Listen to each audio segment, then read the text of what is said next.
All right, so we got some pretty cool snare sound going. Now let's look at our kick drum. And a kick drum's always critical when we're doing metal. Metal always needs a kick drum that's, I don't know, interesting. Yeah, really, for lack of a better word. Like I really sold that. Anyway, here we go.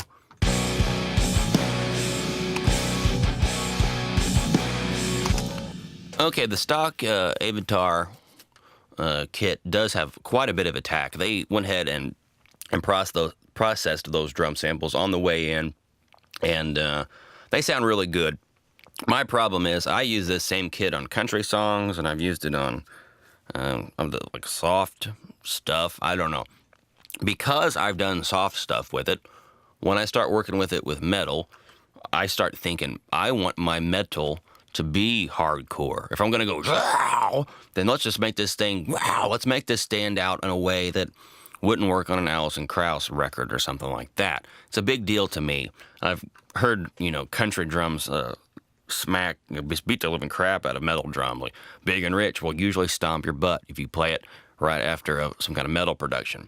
It's a really sad state, actually. But anyway, in my opinion, let's go ahead and hype this up as much as we can stand it. And this is something I kind of believe anyway with mixing. There was a phase where I was like, well, I don't know if we should go hardcore here, and we should just let it go natural and ride out. Now with iMix, I make every single thing as hardcore as I possibly can, if it ever makes sense. If I'm debating whether I should do something extra, I just do it every time without even thinking about it. I can always go back and grow up if I need to. Okay, we talked about on the snare adding tremendous attack with the Transient Designer. I'm going to do something similar here with the Cubase Envelope Shaper. And as I said, I actually like this one kind of a little bit more than the UAD Transient Designer. Weird, huh? Because I have a length knob. And I guess all you guys are going to like that. Ah! So without it, let's listen to our kick here.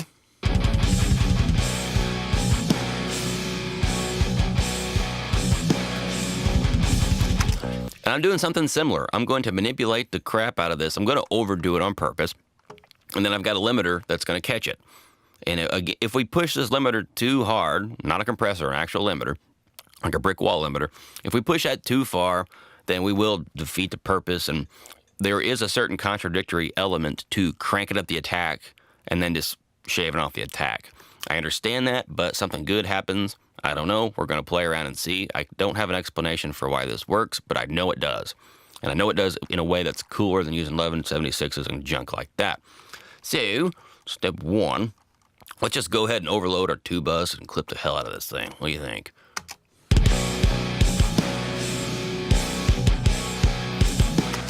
We're adding a tremendous amount of attack. And what I like about this particular drawing, which this is really fast, this is probably in the 10 millisecond ballpark, is you can actually see what we're doing to the sound. So now I got the output down just because of all that damn attack I was adding was overloading too much, but let's listen.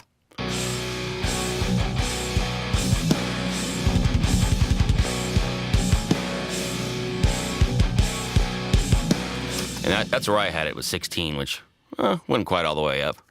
Let's hear what all the way up does.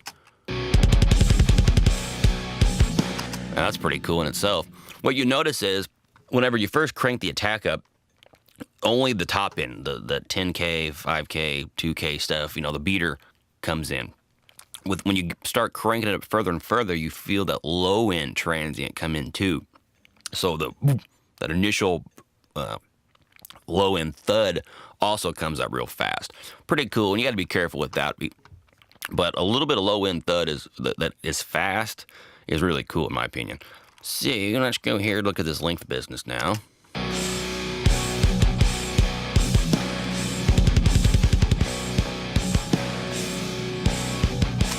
And exactly as our little graphic-y thing is shown, when we're only boosting a little sliver, the brain's just not fast enough. The brain wants to hear something more like that. We've got to be careful with the mush. Let's turn it all the way up now.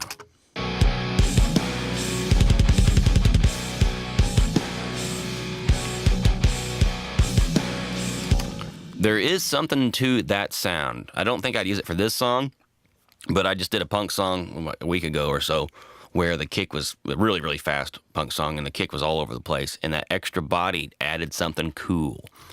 And again, this link, I call it body. In this case, I guess it is body. It does meet my definition of I don't know. It's not just that instantaneous. It's something more than that. And so this is the thing that makes a Cubase envelope shaper so useful. And it's not something I like to think about. I just hit play and I go all the way up, all the way down, whatever, find something in the middle, and then that's exciting, move on.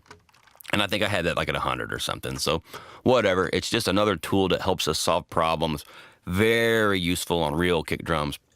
The samples are already really good and have less problems. But then finally we have release. Let's see what release does.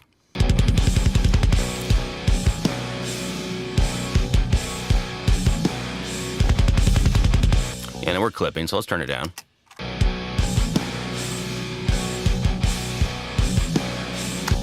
And again, these samples are already really good. They don't have a lot of rumbly crap going on that your average drummer in your hometown is probably going to have. So for these, we can kind of get away with doing some pretty wild stuff. This added more their quality, which I may even kind of go with. But let's hear it all the way down now.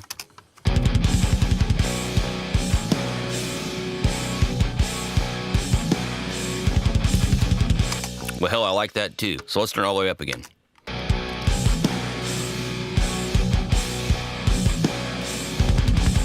All right, it's a little bit wimpy when it's all the way down, and it's a little bit mushy when it's all the way up. So let's kind of just go in the middle.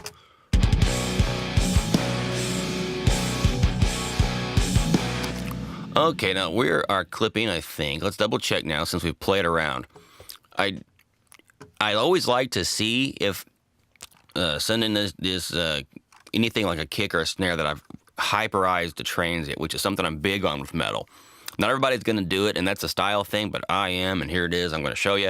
You take it or leave it, and you can go a different route if you like, but I want to show you one way that works for me. Now, I like to see what happens if I overload the two bus, but I often don't want to too much. So let's see before the limiter, if we're clipping and over here, yeah, before I turn the limiter on, I should say, over here. Let's see if all this clipping is a problem.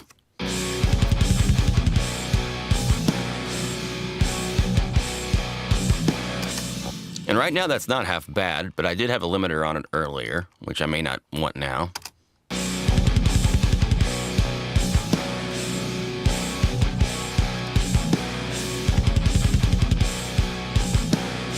Okay, and so I'm knocking off 13 decibels. I'm kind of being a jackass here.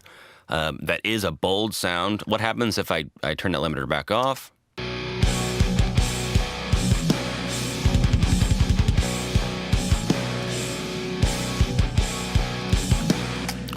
It's a little bit cooler, but I think it's just because it's louder. Let's see. I'm going to turn it down so it should be the same volume.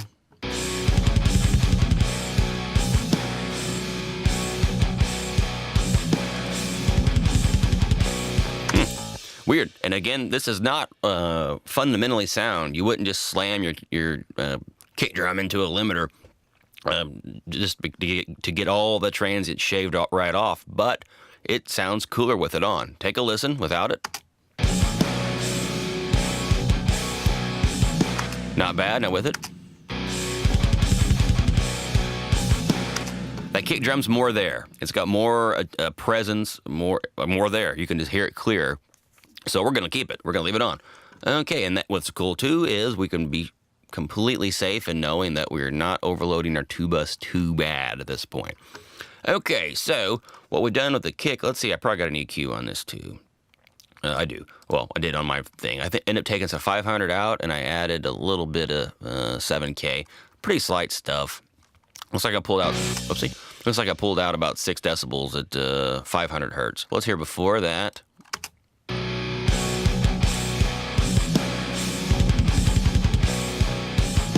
And after.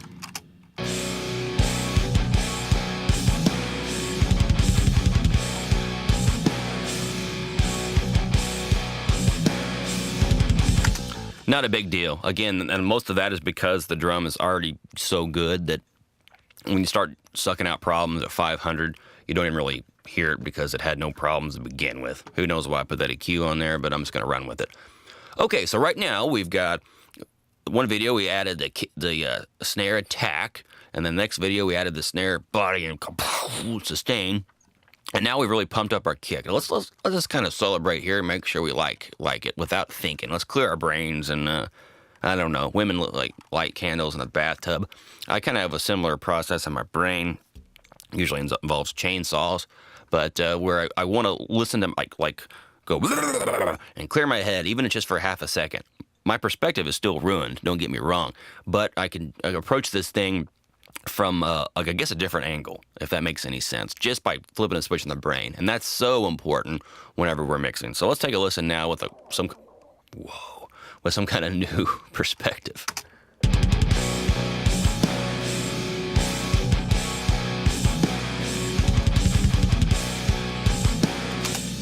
Okay, what strikes me right now with our newfound perspective is that the kick probably is either too loud or it needs to be kind of gelled into the song more, which is probably as our guitars and bass levels aren't right, which I know they're not right. So next video. Here we go.